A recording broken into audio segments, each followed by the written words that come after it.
మకర రాశి యొక్క అధిపతి శని భగవానుడు. వీరికి ఒకవైపు ఏళ్లనాటి శని శివరార్ధ సంచార స్థితిలో ఉన్నప్పుడు ఏడాది తర్వాత రవి భగవానుడు మకర రాశిలోనే బుధాదిత్య రాజయోగంలో సంచారం చేయడం వలన ప్రభుత్వ ఉద్యోగ ప్రయత్నం చేసేవారికి చాలా మంచి కాలము. ప్రభుత్వ అధికారులతో సఖ్యత అవసరము.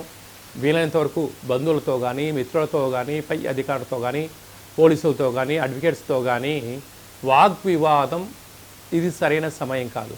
మౌనం, ధ్యానం, ఏకాగ్రత, సమిష్టి కృషి, హార్డ్ వర్క్, ఆపై భగవంతుడి సేవ చేయడం వలన వీటన్నిటి కష్టాల నుంచి బయటపడిపోతూ శని భగవానుడు పోతూ ఐశ్వర్యాన్ని, ఆనందానికి మార్గాలు చెప్తూ సూచనప్రాయంగా మిమ్మల్ని విజయం సాధిస్తారు, కలిగించడానికి ఉపయోగపడుతుందని చెప్పి గమనించాలి.